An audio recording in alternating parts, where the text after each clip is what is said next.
Senator Pate, thanks for joining us. I guess the first simple question is, why is this proportion, this overrepresentation of Indigenous women in prison growing and not diminishing? Well, I think the work that the TRC and the Missing and Murdered Indigenous Women and Girls Inquiry did really underscored these issues.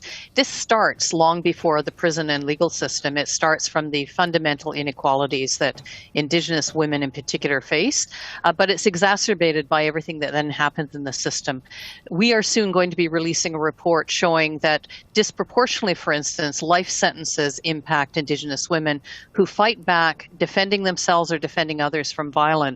And because of the historic issues that the military is looking at, the RCMP, corrections, in terms of discriminatory attitudes towards violence against women, Indigenous women in particular, we know that that is a significant contributor. And yet the legislation that's being considered right now by the government to repeal some but not all mandatory minimum penalties, it will least impact Indigenous women in prison. And every measure that has been taken since this issue was first identified as a major issue in the early 1990s has actually resulted in, inexplicably to many people, yet so clearly to many of us, the massive increase. And I think fundamentally what it's about is every time we add a new special circumstance court, a new sentencing provision like Section 718(2)(e, often referred to as the Gladoo factors, like healing lodges, fundamentally it makes people feel okay about putting people who really are in the criminal legal system because of poverty, because of past trauma of abuse, because of addictions, putting them into prisons. And yet we know prisons are the least effective, most expensive in terms of human, social, and economic costs to deal with social, economic, and health inequality, and yet that's what we're doing. So you're saying that despite all of the measures, because you mentioned the Gladoo certificates that came out of the Gladoo decision where the Supreme Court, this was 1999, described this as the biggest challenge of the Canadian legal system. You're saying all those things haven't helped and they've just made people, or they've made sentencing more likely to still sentence and send Indigenous women into maximum security? Because we're talking about penitentiaries here. Yeah, so what we see is that increasingly prisons in our criminal legal system, I don't call it a justice system because of exactly these issues we're talking about, have resulted in prisons and the criminal legal system being used as the repository when every other system fails. When our health system fails, and particularly mental health system, when the past trauma of things like residential schools, child welfare, state forced removal of children, land removal, has resulted in people being literally cut adrift, means that the only system that cannot refuse them is the criminal legal system. And it doesn't take much to end up criminalized. And if you're a woman who has experienced violence, 91% of the Indigenous women in prison have long histories of physical and or sexual abuse. If you respond to that violence by using force yourself, you are more likely, if you're an Indigenous woman, to end up serving longer and even life sentences. About half of the women who are sentenced to life in this country are Indigenous women responding to violence first perpetrated against them.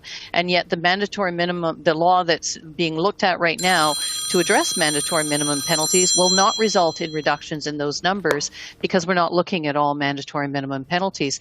And the provisions that are often referred to as the Gladoo provisions were actually brought in 1995. It was when it went to the Supreme Court involving a woman who didn't get the benefit of those provisions, but was someone who was fighting back against an abusive partner who had just raped her sister, but was characterized instead by the system, by the police, the Crown, the judge, as a jealous wife, upset because her husband was having an affair. Now I ask you, being beat up yourself, having your sister raped, does that sound like those facts? So we see the racism throughout, from very early on, from childhood right through. And it's why when the Missing and Murdered Indigenous Women and Girls Inquiry and the TRC looked at these issues, they made recommendations that go back much earlier than the criminal legal system. It certainly exacerbates and makes worse all of those discriminatory components, but it starts long before them. And the same issues that give rise to Indigenous women being more likely to be disappeared, murdered, homeless, and on the streets are the very same issues that give rise to them being the fastest growing prison population in this country. Okay, because I mean, one of the things, I mean, I'm just going to throw this out there, but one of the things that non-Indigenous people, white people in this country, have often thought was that there's been all these years of jurisprudence where battered women syndrome is now seen as recognized, and it will be taken into effect, and not sentencing a woman who's a victim of domestic abuse to serious sentences, or understanding that in the sentencing process. You're saying that that generally just slips away when it's dealing with an Indigenous woman. I think it slips away. We just had the Naslin decision in Edmonton a couple of months ago showing that even a white woman in a rural setting had the same discriminatory attitudes imposed upon her. Imagine how exponentially that is worse when it's an Indigenous woman. And that's what we're seeing, that oftentimes the women themselves are socialized to believe that the abuse they experience is partly their own fault. How often do we hear the message going out to young women still in this day and age, when we're supposed to have had, clearer understanding of Me Too and violence against women, but with the message we send to young women is be careful what you wear, be careful what you go, who you're with, what you drink, all of those things. And so we really have not addressed the fundamentals that give rise to women being more likely to be at risk of victimization, but also if we essentially deputize them and say, protect yourself. And if they do that, if they act in a way as seen as not feminine, not the way we stereotypically expect women who are abused to just accept it, I guess, then the law swoops in and criminalizes them. And for Indigenous women, also often criminalize them at the highest level, in the sense that they are more likely to be convicted of first or second degree murder. But also we see Crown prosecutors, Judge Ratushny, the now retired Justice Ratushny, when she was looking at this issue of women who had killed in self-defense, she recommended that there were a whole bunch of cases she could not review because women had entered guilty pleas and had accepted pleas to either second-degree murder or manslaughter.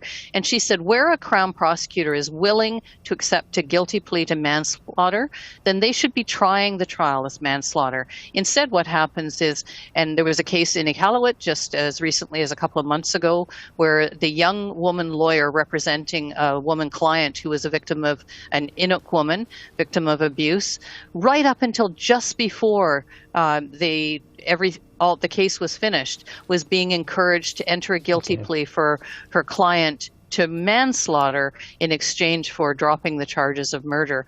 That woman was acquitted. In the very few cases where women go to trial, the risk is so great of life in prison, no parole eligibility for 10 or 25 or more years, or manslaughter in a set sentence is any wonder many of them plead guilty. Those are grave injustices. Well, then there are many women. Sorry. Well, I'm saying those are all part of it. So it sounds as if we have some major structural and educational difficulties that have to be addressed. I want to thank you very much for speaking with us, and we'll continue to watch this issue. Thank you very much. Thank you very much. And I encourage people to look to the TRC and the Missing and Murdered Indigenous Women and Girls, because there are action plans there that we could be following. Thank you very much. Thank you.